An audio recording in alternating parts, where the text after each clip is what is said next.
নমস্কার, মেডলে ইউ এন্টারটেনমেন্টে আরও একটা নতুন ভিডিও নিয়ে হাজির হলাম। আমি উজ্জ্বল। তো এই গাড়িটার কাজ কিছুদিন আগেই কমপ্লিট করেছিলাম। কী কাজ হয়েছিল? বল রেসারের কাজ হয়েছিল, ক্লাচের কাজ হয়েছিল, সামনের পিছনের বিয়ারিংগুলো ওয়াশ হয়েছিল, গ্রিস হয়েছিল। তো এই মতো অবস্থায় সব কাজ কমপ্লিট হওয়ার পরে কোনো রকমভাবে যে সামনের ফ্রন্ট ডিস্ক ব্রেকের যে 8 নম্বর এয়ার নাটটা রয়েছে, যেটা লাগাচ্ছি দেখছেন, ওইটা চষে গেছিলো, মানে থ্রেডটা নষ্ট হয়ে যায়। ফলে অটোমেটিক্যালি এয়ার বেরিয়ে যাচ্ছিলো এবং অটোমেটিক্যালি ডিস্ক অয়েল বেরিয়ে যাচ্ছিলো। ফলে ডিস্ক কাজ করছিল না, খুব প্রবলেমেটিক হয়ে গেছিলো। তো এই মতো অবস্থায় অনেক চেষ্টা করেছি ডিস্কটা ঠিক করবার, এবং প্রায় 4 দিন পরে গাড়িটা সাকসেস হয়েছে। তো কীভাবে কী করলাম সমস্ত কিছুই আমি আপলোড করছি। দেখুন ভিডিওটা, আশা করি সকলের ভালো লাগবে। কারণ এগুলোর সত্যি কথা বলতে সুজুকি GS 100R এর স্পেয়ার পার্টস এখন আর পাওয়া যায় না। যে সমস্ত অনলাইন ক্যালিপারগুলো দেখাচ্ছে বা যেগুলো দেখাচ্ছে সেগুলো রয়েছে ডান দিকের, আর এর ক্যালিপার হচ্ছে বাঁ দিকে। ফলে খুবই প্রবলেম হচ্ছে। অন্যান্য গাড়িগুলোরও সঙ্গে কম্পেয়ার করেছি, কোনো রকমভাবেই কারোর ক্যালিপার লাগেনি, নতুন ক্যালিপার। তো অগত্যা ক্যালিপারটা রিপেয়ার করলাম, এয়ার নাটটা রিপেয়ার করলাম, করে নিজের বুদ্ধিতে গাড়িটার ডিস্কটা কাজ করালাম। এখন মানে যে কাজটা হচ্ছে, কাজটা কমপ্লিট হওয়ার পরে কাস্টমার স্যাটিসফাই। শুধু কাস্টমার স্যাটিসফাই নয়, দারুণ ব্রেকের কাজ হয়েছে, ডিস্ক ব্রেকের। মানে সত্যি কথা বলতে কাজটা আমি নিজেও মানে কী বলবো, মানে আশ্চর্য হয়ে গেছি এটা সম্ভব কি না। সত্যি সম্ভব, কিন্তু হ্যাঁ, এর কোনো দিনও এয়ার স্ক্রু আর করা যাবে না, কারণ এয়ার নাটটা পুরোপুরি পাওয়া যাচ্ছে না। 8 নম্বর বোল্ট ছিল, সেই জায়গায় 10 নম্বর লাগানো হয়েছে। 10 নম্বরেও কাজ হয়নি। লাস্টে যে আমাদের লুকিং গ্লাসের যে সাব পিলার থাকে, সেই সাব পিলার 12 নম্বরের ওইটা থ্রেড করা ছিল। ওটাকেই সুন্দর করে ওয়াশ করে, সুন্দর করে কাট করে এবং রাবার দিয়ে, রাবারের বল দিয়ে আমি ডিস্ক ব্রেকটা কমপ্লিট করি। বলতে পারেন যে ডিস্ক ব্রেকটা মডিফিকেশান করি। ভিডিওটা দেখেও আশা করি ভালো লাগবে। লাইক করবেন, শেয়ার করবেন, অবশ্যই সাবস্ক্রাইব করবেন। দেখতে থাকুন।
ব্রেক মারো, ব্রেক মারবো।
লাগানোর পরে দেখবো।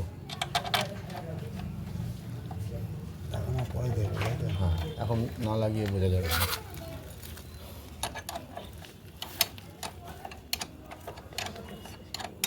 এই মালটা টাইট খুব ফুলো দেওয়া আছে, এটা তো কিছু করার না। সত্যি কথা বলতে এই গাড়িটা ছিল চ্যালেঞ্জিং গাড়ি, কতদূর কী করতে পারি সেটাই হচ্ছে কথা। সকাল থেকে নাড়াচাড়া করতে করতে ফেড আপ হয়ে গেছি গাড়িটাকে নিয়ে, মনে হচ্ছিল মাঝপথে হবে না, কিন্তু সাকসেস তো হতে হবে। আমি এখনও সাকসেস নই যতক্ষণ না ডিস্কটা কাজ করছে। পরে পরে পরে আবার খুলতে হলো।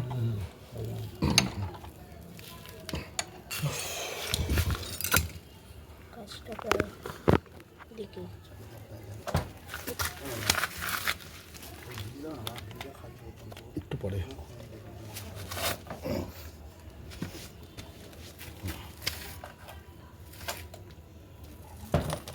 পিছনে বসো।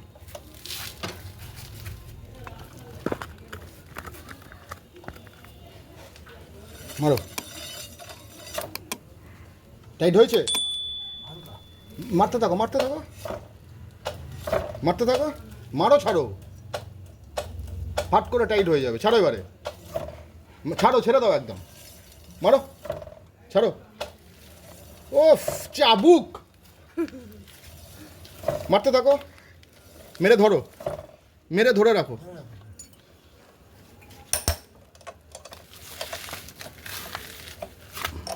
লুজ হয়েছে? লুজ হয়ে যাবে একদম। মারো, ছাড়ো ছাড়ো ছাড়ো ছাড়ো, মারো, ছাড়ো ছাড়ো ছাড়ো, মারো, ছাড়ো। হ্যাঁ ছেড়ে দাও না, মারো। আচ্ছা আবার, হ্যাঁ ধরে রাখো, ছাড়ো, মারো। আরে আবার লিক করে গেল।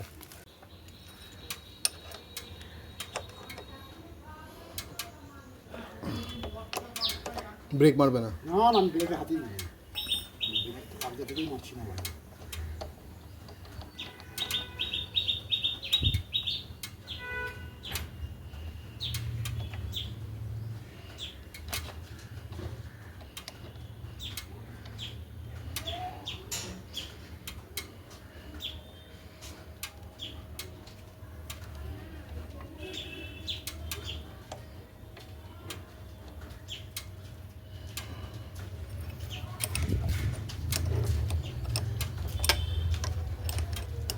আমারটা মনে হচ্ছে একটু বেশি লম্বা হয়ে গেছে।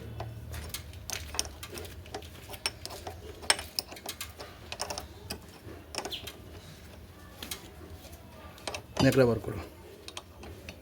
এই যে এটা না, এটা না,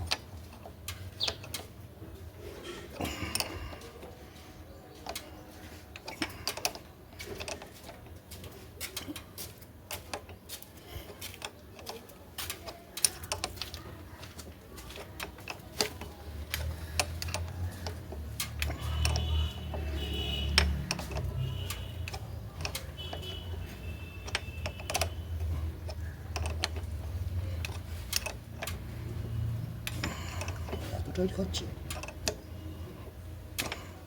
মারো ব্রেক, দাঁড়াও 1 মিনিট, মারো দেখি ব্রেক।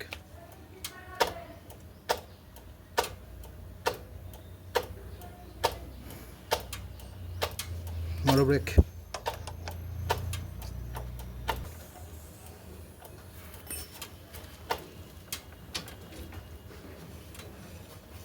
ব্রেক মারো, ছাড়ো ছাড়ো, মারো, ছাড়ো, মারো, ছাড়ো।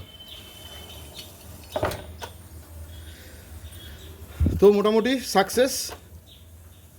এখানে কিন্তু কোনো রকমভাবে আমরা এয়ার নাট লাগাইনি, কারণ এর যেটা ডায়ামিটার ছিল এটা 8 নম্বর এয়ার নাট ছিল, সেই জায়গায় দাঁড়িয়ে আমরা 12 নম্বর লাগিয়েছি। 12 নম্বর এয়ার নাট লাগানোর পরে 11 নম্বর লাগিয়েছি। 11 নম্বর নাট লাগার পরেও 11 নম্বর নাট লাগার পরেও কিন্তু কোনো রকমভাবে এয়ার স্টপ হচ্ছিল না, তেল বেরোচ্ছিল। তো আমি যেটা করলাম, যেটুকু মাথায় বুদ্ধি আছে, যেটুকু কাজ শিখেছি, আমাদের অয়েল সিল হিসেবে রাবার ইউজ করা হয়। আমি একটা ভেতরে রাবারের টুকরো দিলাম। রাবারের টুকরো দেওয়ার পরে আর কিন্তু কোনো রকমভাবে অয়েল লিকেজ আসছে না, একদম সেটে গেছে যাকে বলে। এর পরবর্তী কাজ হচ্ছে আমার ওপর থেকে এয়ারটা ছাড়তে হবে, ছেড়ে জ্যাম করতে হবে। ঠিক আছে, দেখতে থাকুন, আশা করি ভালো লাগবে। হচ্ছে না তো? আচ্ছা, তো এই মুহূর্তে যে এটুকু এয়ার আছে সেটুকু বার করে দিচ্ছি। এই গাড়িটা নিয়ে 4 দিন ধরে ব্রেক নিয়ে পড়েছিলাম, মাল পাচ্ছিলাম না। লিক হচ্ছে কিনা দেখো, হ্যাঁ, লিক হচ্ছে কিনা দেখো, মাল পাচ্ছিলাম না। তো নিজের হাতে করে বানিয়েছি, বানিয়ে মালটা লাগালাম।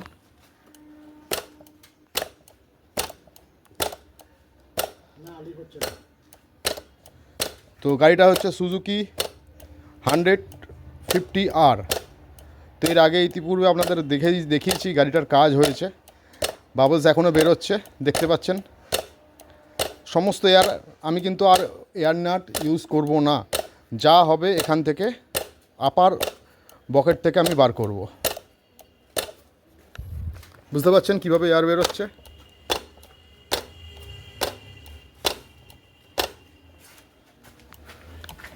সঞ্জয় মারো। কি মারবো? উফ, চাঙ্গা। সত্যি কথা বলতে বলতে মাঝে মাঝে না, যখন অনেক কষ্টের পর সাকসেস উঠে আসে, ভালো লাগে। তো এটা অভিনব কায়দায় করেছি।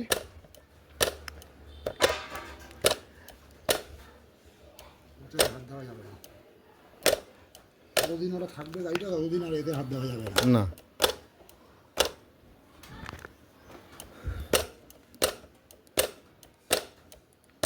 এই এতটা ডাউন হয়ে যাচ্ছে, এটা হবে না। তাই জন্য তো এয়ারটা বার করছি।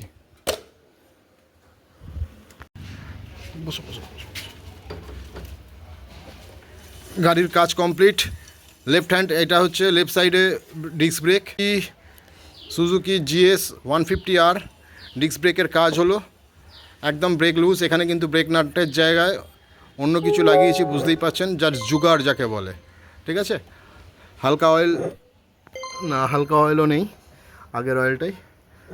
ঠিক আছে, তো আশা করি আমার ভিডিওটা লাইক করবেন, শেয়ার করবেন, সাবস্ক্রাইব করবেন, আর অবশ্যই পুজোতে সুস্থ থাকবেন। ধন্যবাদ।